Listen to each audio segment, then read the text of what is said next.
옛날 옛적에 나라 안에 전쟁이 끊이지 않던 시절이 있었답니다. 피와 눈물로 젖은 땅에서 백성들은 하루하루를 힘겹게 살아가야만 했지요. 그 시절 강 건너 작은 마을에 아름다운 처녀가 있었으니 그 이름은 서한이었습니다. 서한이는 마을에서 이름난 도공의 딸이었답니다. 얼굴도 예쁘고 손재주도 좋아 마을 사람들의 사랑을 받던 처녀였지요. 서한이의 아버지는 왕실에 진상하는 도자기를 만드는 명장이었고 딸인 서한이에게도 그 비법을 하나하나 가르쳐 주었답니다. 한이야, 도자기는 그릇, 그 이상이란다. 사람의 마음을 담는 그릇이지. 진심을 다해 빚은 그릇은 사용하는 이의 마음까지 따뜻하게 한단다. 아버지의 말씀을 가슴에 새긴 서한이는 날이 갈수록 솜씨가 늘었지요. 16살이 되던 해, 서한이는 아버지를 따라 도자기를 궁에 진상하러 가게 되었답니다. 그날 궁 안에는 어린 무관들의 무예 시험이 있었지요. 서한이는 아버지와 함께 도자기를 전달하고 돌아가는 길에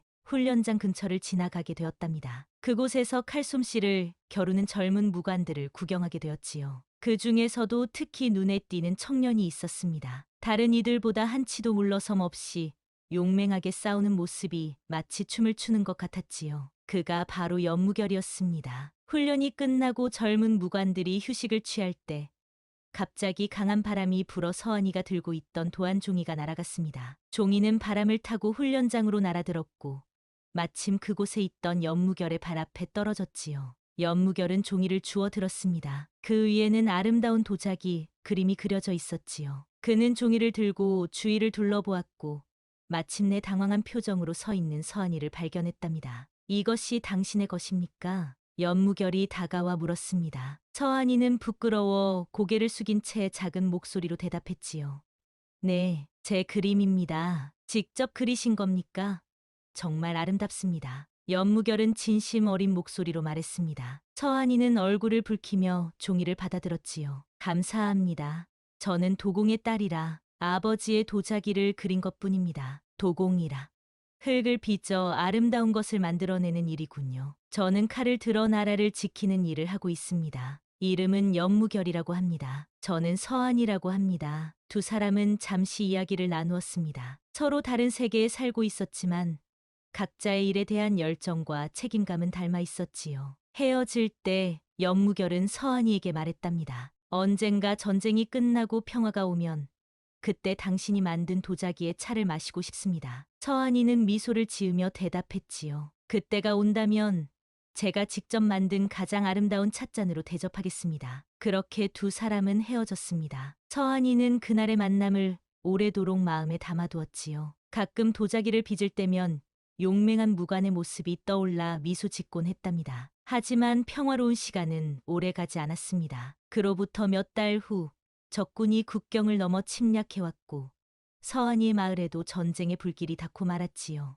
어느 날 밤 적군이 서한이의 마을을 습격했습니다. 아버지의 도자기가 왕실에 진상되었다는 소문을 들은 적군은 그 기술을 탐내어 도공을 찾아 나섰지요. 어서 도망치거라. 한이야. 아버지는 서한이를 뒷문으로 밀어내며 소리쳤습니다. 서한이는 눈물을 흘리며 도망쳤지요. 뒤에서는 집이 불타오르는 소리와 사람들의 비명이 들려왔답니다. 아버지, 어머니, 동생들.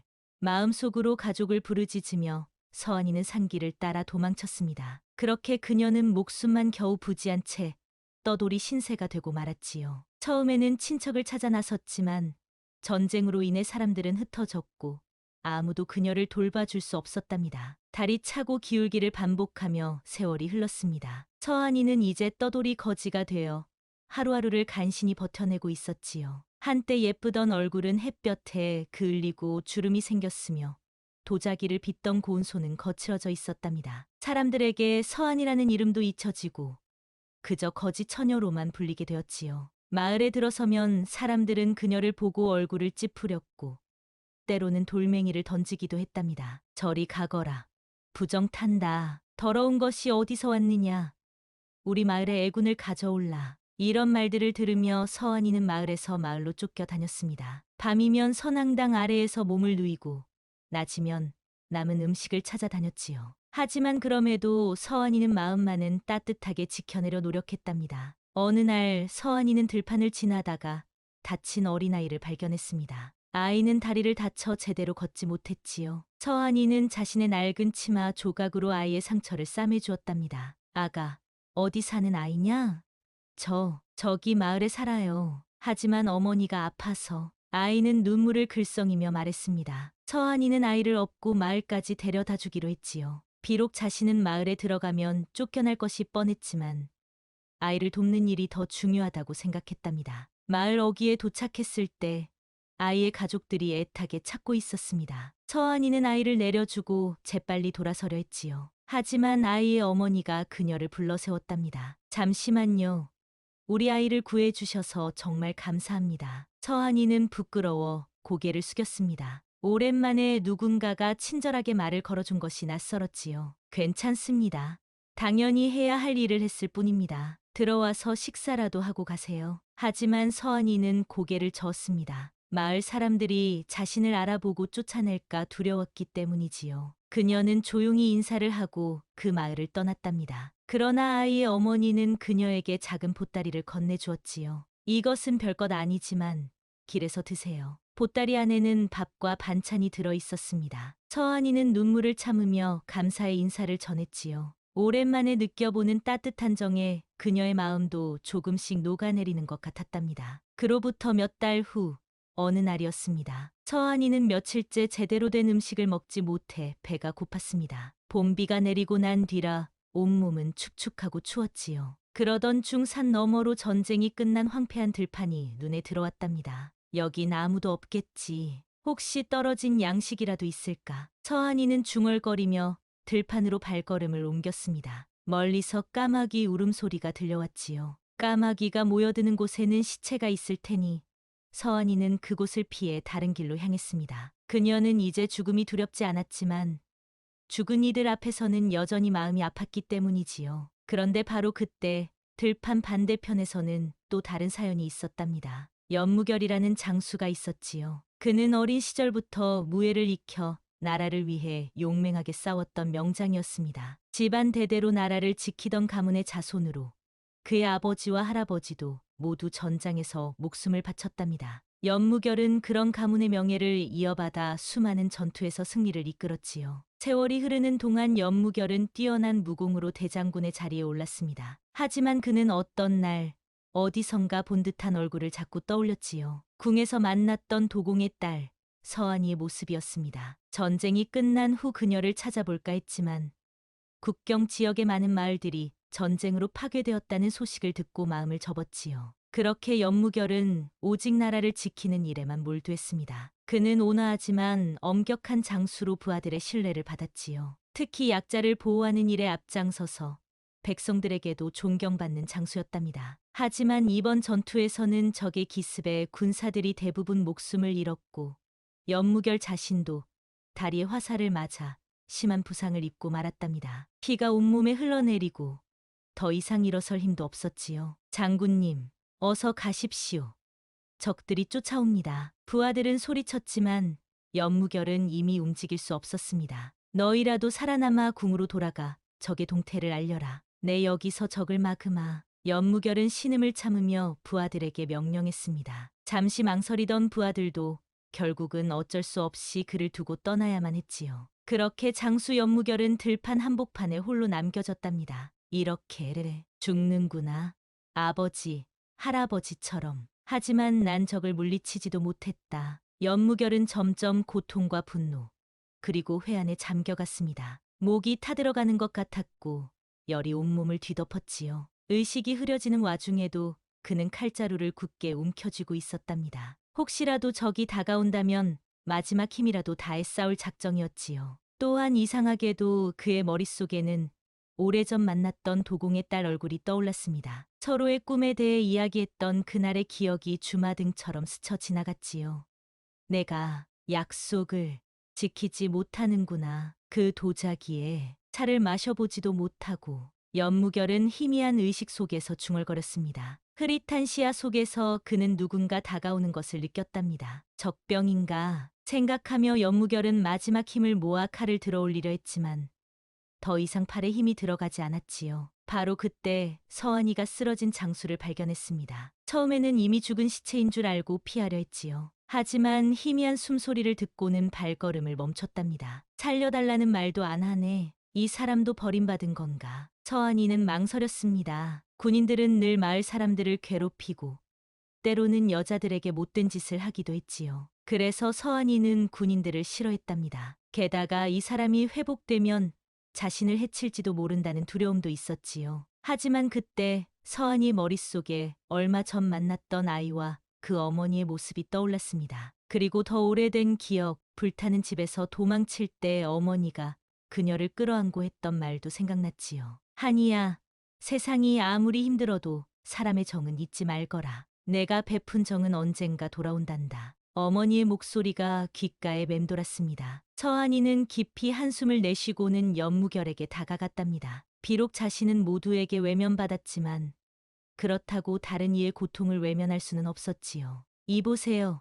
살아 계십니까? 서한이가 조심스럽게 물었지만 연무결은 대답하지 못했습니다. 그저 힘겹게 눈을 떴다 감을 뿐이었지요. 그때 서한이는 장수의 얼굴을 유심히 바라보았습니다. 어디선가 본 듯한 낯익은 얼굴이었지요. 이 사람, 어디서 본 것 같은데. 서한이는 오래전 궁에서 만났던 젊은 무관의 모습을 어렴풋이 떠올렸습니다. 하지만 그 기억은 너무 희미했고 지금 눈앞의 장수는 세월의 흔적이 깊게 패인 얼굴이었지요. 확신할 수 없었지만 서한이는 더욱 그를 돕고 싶은 마음이 들었답니다. 서한이는 근처 개울에서 물을 떠와 연무결의 입술에 조심스레 물을 적셨습니다. 그리고 피가 흐르는 다리를 보고는 자신의 낡은 치마를 찢어 상처를 감싸주었지요. 화살이 박혔네.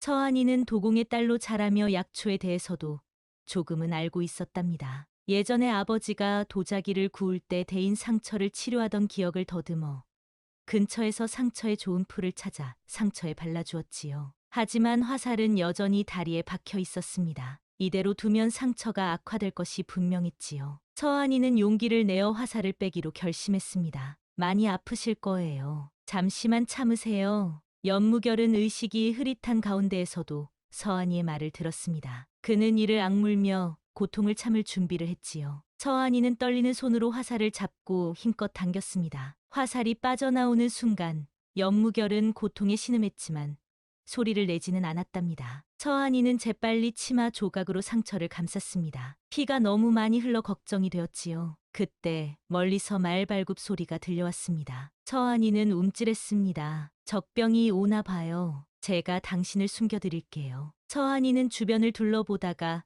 근처에 있는 작은 동굴을 발견했습니다. 그녀는 연무결을 최대한 부축하여 동굴로 옮겼지요. 말발굽 소리가 점점 가까워졌습니다. 이 안에 계세요.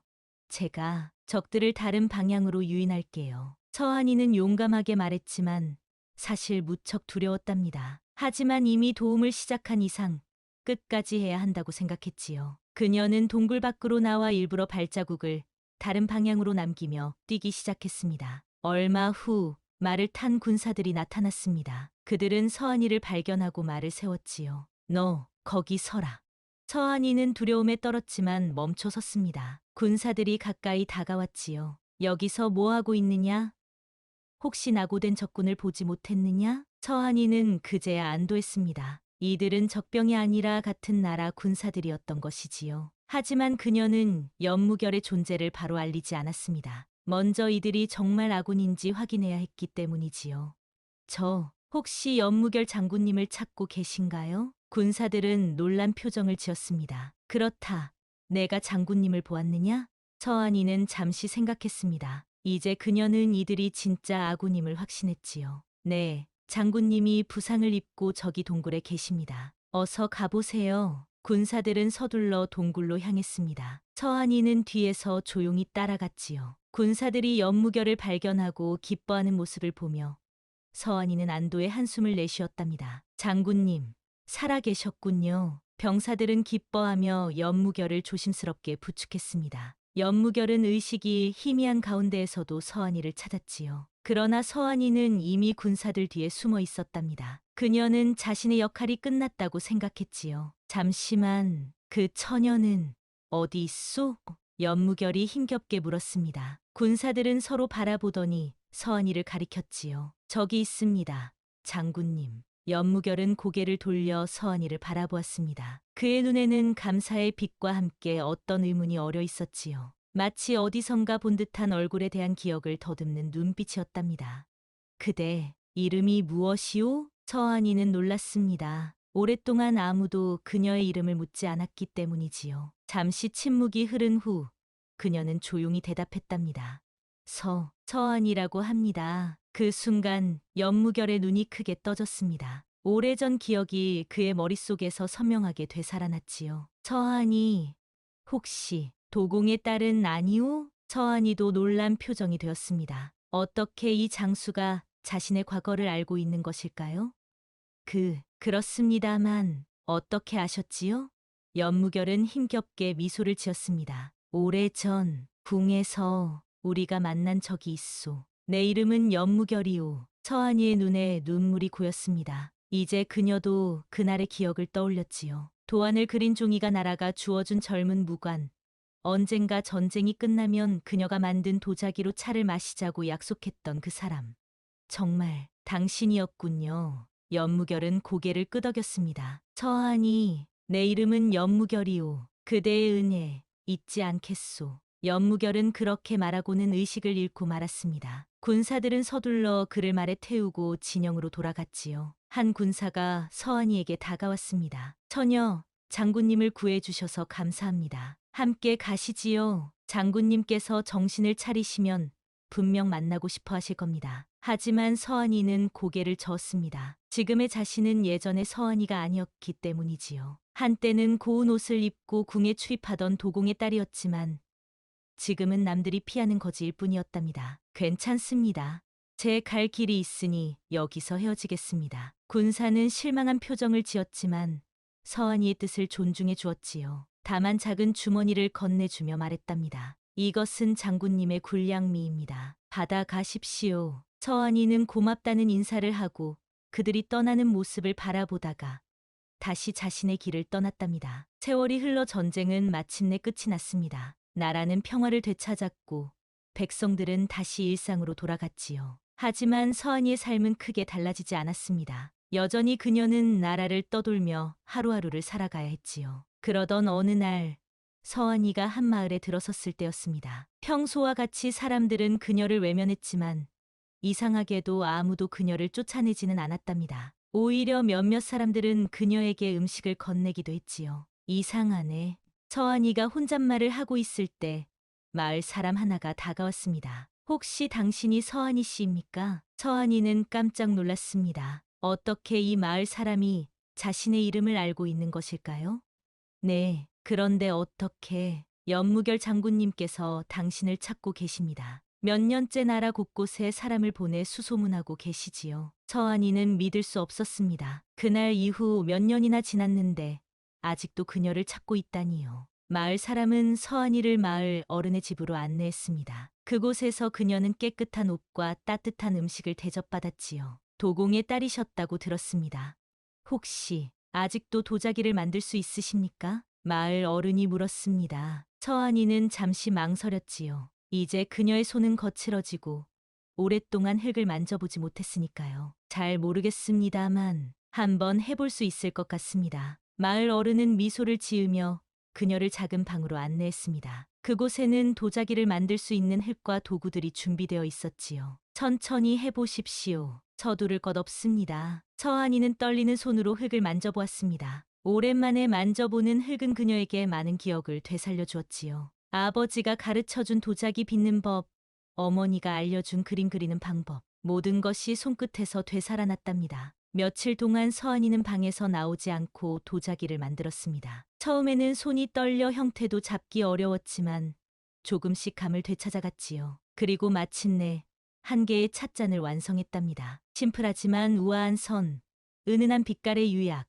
그리고 잔 가장자리를 따라 섬세하게 그려진 꽃잎들. 비록 예전만큼 완벽하지는 않았지만 그 안에는 서한이의 정성과 마음이 담겨 있었지요. 며칠 후 연무결이 직접 마을을 찾아왔습니다. 그는 이제 다리를 약간 절뚝거렸지만 어엿한 대장군의 모습이었지요. 서한이를 만난 연무결은 깊이 고개를 숙였답니다. 서한이 처녀, 그대를 다시 만나게 되어 기쁘오. 그날 이후 그대를 찾아 헤매었소. 서한이는 부끄러워 고개를 들지 못했습니다. 자신같이 보잘것없는 거지를 대장군이 찾아오다니 꿈만 같았지요. 제가 한 일은 별것 아닙니다. 누구라도 그렇게 했을 겁니다. 연무결은 고개를 저었습니다. 아니요. 그 누구도 적의 화살을 맞고 쓰러진 낯선 군인을 그렇게 도울 수는 없었을 거요. 그대의 용기와 따뜻한 마음이 나를 살린 것이오. 그리고 연무결은 서한이에게 제안을 했답니다. 나는 그대의 은혜를 갚고 싶소. 그대가 원한다면 내 집에서 일할 수 있소. 아니면 그대가 원하는 것이 무엇이든 들어주겠소. 서한이는 잠시 생각했습니다. 그리고는 조용히 말했지요. 저는 도공의 딸이었습니다. 다시 한번 도자기를 만들어 보고 싶습니다. 그러면서 그녀는 마을에서 만든 찻잔을 연무결에게 건넸습니다. 오래전에 약속드렸던 찻잔입니다. 비록 조촐하지만 연무결은 찻잔을 받아들고 깊은 감동에 젖은 표정이 되었습니다. 오래전 그들이 나눈 약속, 전쟁이 끝나면 그녀가 만든 도자기로 차를 마시자던 그 약속을 서한이가 기억하고 있었던 것이지요. 이렇게 아름다운 찻잔은 처음 보오. 약속을 지켜주어 고맙소. 연무결은 미소를 지었습니다. 좋소. 내 집 뒤뜰에 작은 가마를 만들어 드리겠소. 그대가 원하는 만큼 도자기를 빚으시오. 그렇게 서한이는 연무결의 집에서 지내게 되었습니다. 처음에는 하인들이 그녀를 이상한 눈으로 바라보았지만 곧 그녀의 진심과 솜씨를 인정하게 되었지요. 서한이는 다시 도자기를 만들기 시작했고 그녀의 손끝에서 탄생한 도자기는 마치 살아있는 것처럼 아름다웠답니다. 서한이는 연무결을 위해 특별한 찻잔 세트를 만들었습니다. 전쟁의 아픔을 이겨내고 평화를 찾아가는 사람들의 모습을 그린 그림이 담긴 찻잔이었지요. 연무결은 매일 아침 그 찻잔으로 차를 마시며 하루를 시작했답니다. 세월이 더 흘러 서한이의 도자기는 나라 안에서 유명해졌습니다. 그녀는 더 이상 거지 처녀가 아닌 도공 서한이로 불리게 되었지요. 연무결은 그녀의 성공을 진심으로 기뻐했습니다. 어느 날 임금님께서 서한이의 도자기를 보고 감탄하시고는 궁에서 열리는 연회에 초대하셨답니다. 서한이는 처음으로 궁에 들어가게 되었지요. 화려한 옷을 입고 연회장에 들어선 서한이를 보고 모두가 감탄했답니다. 연회 중에 임금님께서 물으셨지요. 도공 서한이, 이렇게 아름다운 도자기를 만드는 비결이 무엇이오? 서한이는 잠시 생각하더니 대답했답니다. 마음을 다해 흙을 빚는 것뿐입니다. 전하, 제 스승이신 아버지께서는 도자기는 곧 사람의 마음이라고 하셨습니다. 진심을 담아 만든 그릇은 사용하는 이의 마음도 따뜻하게 한다고요. 임금님께서는 크게 기뻐하시며 서한이에게 상을 내리셨답니다. 그날 연회에서 연무결은 서한이를 자랑스럽게 바라보았지요. 그리고 마침내 용기를 내어 그녀에게 청혼했답니다. 서한이, 그대는 내 목숨을 구해 주었소. 그리고 그 이후로 내 마음도 빼앗아 갔소. 그대와 함께 여생을 보내고 싶소. 서한이는 놀라움과 기쁨에 눈물을 흘렸습니다. 그녀는 조용히 고개를 끄덕였지요. 그렇게 대장군 연무결과 도공 서한이는 부부가 되었답니다. 두 사람의 결혼식에는 많은 사람들이 축하를 위해 모였고 임금님께서도 직접 참석하셨지요. 사람들은 이 결혼에 대해 이런저런 말들을 했습니다. 대장군이 거지 출신과 결혼한다니 믿을 수 없군. 하지만 그녀는 이제 나라에서 가장 유명한 도공이 아닌가? 그래도 신분의 차이가 너무 크지 않은가? 하지만 연무결은 그런 말들에 전혀 개의치 않았습니다. 그에게 서한이는 그저 자신의 목숨을 구해준 은인이자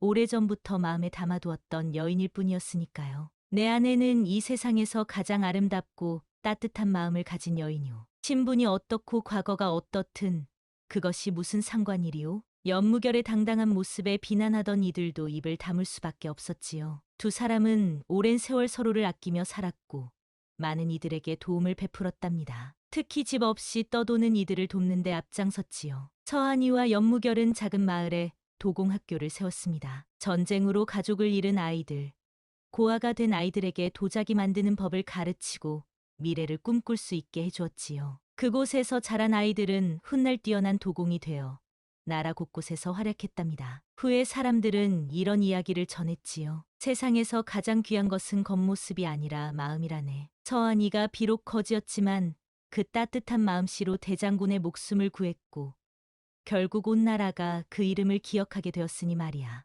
또한 이런 말도 전해졌답니다. 은혜를 입었으면 반드시 갚아야 하네. 연무결 장군이 서한이의 은혜를 잊지 않고 끝내 찾아내어 그 보답을 한 것처럼 말이야. 이렇게 서한이와 연무결의 이야기는 오랜 세월이 지난 지금까지도 사람들의 입에 오르내리며 따뜻한 마음과 은혜 갚음의 중요성을 일깨우고 있답니다. 그리고 사람들은 서한이가 만든 도자기를 볼 때마다 그 안에 담긴 사랑과 정성의 이야기를 떠올리게 되었지요.